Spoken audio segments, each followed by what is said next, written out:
예측한 대로 흘러간 29화였지만 끝에 부분 충격 때문에 즐겁지가 않네요. 우선 세자와 장욱이는 이미 한편이라는 추측, 박진이 마지막을 맞을 수 있다는 추측, 왕이 진무편에 서게 될 거라는 추측, 기도안의 얼음돌의 주인은 최시술사일 거라는 추측, 진무는 최시술사와 똑같은 결말을 맞을 거라는 추측이 맞아떨어졌습니다. 마지막에 진무가 바퀴벌레 마냥 또 살아서 나간 게 비껴나가긴 했지만 말이죠. 오늘은 마지막 결말을 앞두고 있기에 많은 복선은 없지만 오늘 방영 중에 나왔던 놓칠 수 있었던 복선과 마지막에 등장한 모두가 궁금해할 송림에 안치된 시신 세구의 정체, 그리고 진설란의 최종 선택에 대해 얘기해볼까 합니다.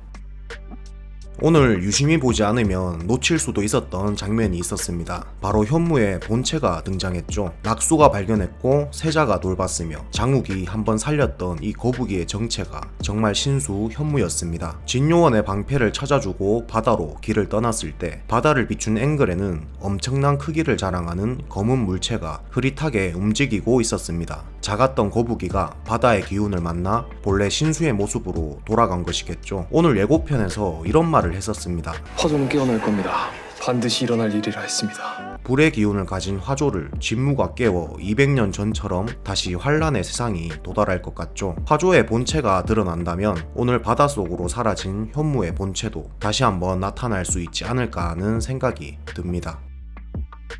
환혼이 결말에 다가갈수록 박진이 계속 사망 플래그를 세워서 불안불안했는데 9화 마지막에 그 불안감에 확신을 줘버렸죠. 송림에 안치된 시신은 총 3구, 이 시신 3구의 정체는 시신을 앞에 두고 우는 사람들과 관에 그려진 문양을 보면 알 수 있습니다. 우선 좌측부터 진씨 가문 문양, 송림의 문양, 장씨 가문 문양입니다. 그리고 이 앞에서 울고 있는 사람이 진초연이니 진씨 가문에서는 진호경이, 당구와 상호가 울고 있는 걸로 보아 송림에서는 박진이, 마지막으로 장욱이 굳은 표정으로 다가오고 있었으니 장욱 이외에 장씨 가문 문양을 쓰는 유일한 인물 김도주가 사망했을 확률이 높습니다. 이 중에서 박진의 사망은 거의 확실시 되는 게 허염 선생이 오열을 하고 있었죠.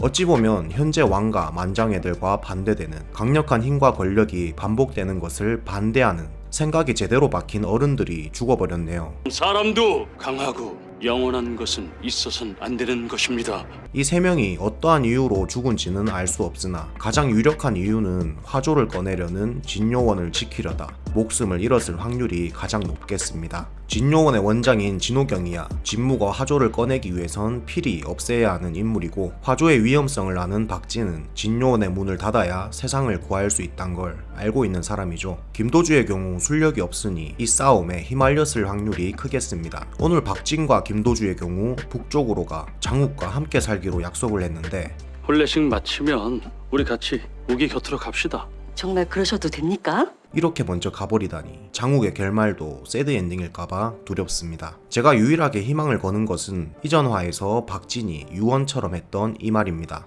살려야지. 어떻게든 다 살려야지.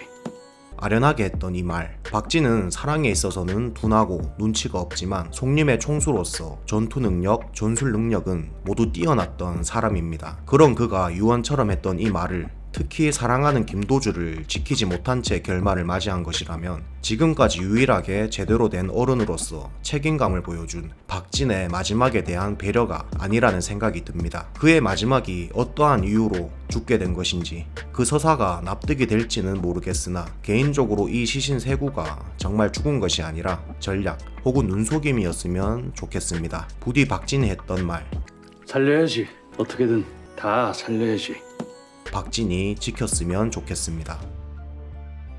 자, 현재까지 나온 단편적인 정보로만 추측하자면 박진, 진호경, 김도주는 죽음을 맞이했고 남은 이들은 장욱, 진부연, 박당구, 소율, 진초연, 세자, 이 선생이 남아있습니다. 어찌 보면 제왕성과 함께 빛났던 별자리 7개와 동일한 사람 수입니다. 이 중에서 해야 할 일을 명확히 알고 있는, 하늘의 선택을 받아 얼음돌을 몸에 지닌 채 살아가는 장욱의 역할이 가장 중요하겠습니다. 마치 과거의 서경 선생처럼 말이죠. 그리고 이 일을 옆에서 도울 사람이 바로 과거 얼음돌에 혼이 봉인되어 다시 환생한 진설란입니다. 진설란과 똑같은 실력을 가진 진부연은 진부연이 아니라 약 20년 전 진호경의 죽은 아이에게 들어가 다시 살아서 돌아온 진설란으로 보는 게 맞겠죠. 진설란의 혼이 그 얼음돌 안에 남아 있었다면 그 얼음돌로 살려낸 아이가 진설란일 수도 있지 않을까 의심해 본 거네. 우리는 예고편을 통해 진부연의 몸에 더 이상 낙수가 남아있지 않음을 알 수 있습니다. 파트 1의 마지막처럼 손을 맞잡은 둘,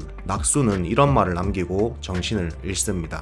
우리의 마지막에 너에게 전해줄 수 있는 나의 답장은 하나야. 진부연의 실력이 모두 돌아오면서 낙수 역시 본인의 마지막임을 알고 전하지 못했던 마음을 장욱에게 전하고 떠난 것이겠죠. 그리고 다음 장면에서 진부연은 과거 진설란처럼 눈에 안대를 쓰고 등장합니다. 200년 전 서경을 도왔을 때처럼 완벽한 실력을 되찾았다는 것이죠. 생각해보면 과거 서경 선생과 진설란의 모습을 안개로 가린 채 한 번도 보여주지 않았던 작가님입니다. 마지막 화에서는 지금까지 서경과 진설란의 모습을 가렸던 이유를 보여주겠죠. 개인적으로 200년 전 서경과 진설란의 장면과 똑같은 연출로 현재의 장욱과 진부연을 드러내 마치 평행이론과 같은 모습을 소름 돋게 연출해주지 않을까 싶습니다. 자, 어찌됐든 이 드라마의 결말에서는 진무와 그의 추종 세력들은 비참한 결말을 맞이할 것입니다. 대호국을 태평성대로 이끌 세자가 왕으로 즉위하기 위해서라도 현재의 왕이 진무의 편에 서서 잘못된 선택을 하는 연출은 꼭 필요한 장면이었죠. 친무를 찾으라 기도로 보내주신 것이 전하셨군요.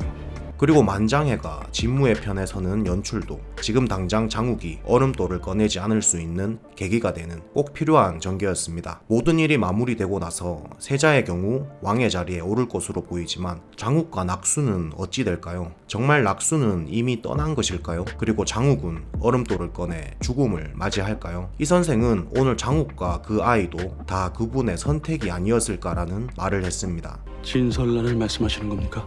장욱도 그 아이도 다 그분의 선택이 아니었을까 하는 나만의 추측이다. 이 모든 판이 진설란이 계획한 대로 진행된 거였다면 자신의 선택으로 큰 고통을 받은 장욱과 낙수를 이렇게 이용만 하고 버릴까요? 애초에 얼음돌을 이용해 다시 환생한 진설란이 진부연의 몸으로 계속 살아가는 선택을 할까요? 진설란은 과거의 사람이고 낙수는 현재의 사람입니다. 진설란이 이 선생 말대로 장욱과 낙수를 선택한 것이라면 그 선택에 대한 보답을 남겨뒀을 거라고 생각합니다. 정말 예고편에 보여진 대로 낙수는 사라지고 박진과 김도주, 진호경은 죽음을 맞이했으며 장욱 역시 얼음돌을 없애고 끝을 맞이하는 결말이라면 너무 슬플 것 같기에 희망찬 내피셜을 써봅니다. 최근에 기대하며 시청했던 드라마가 모두 결말을 이해하기 힘들 정도로 슬프게 끝났기에 환혼에서조차 그런 박탈감을 느끼고 싶지 않다는 작은 바람이 있습니다. 어찌됐든 드라마를 보는 이유는 현실에서는 느끼기 힘든 행복감을 느끼기 위해서니까요. 이상 환혼 파트 2 9화 리뷰는 여기까지고요. 그럼 저는 내일 환혼 파트 2 마지막 화 리뷰로 돌아오겠습니다. 마지막까지 저와 함께 달려봅시다.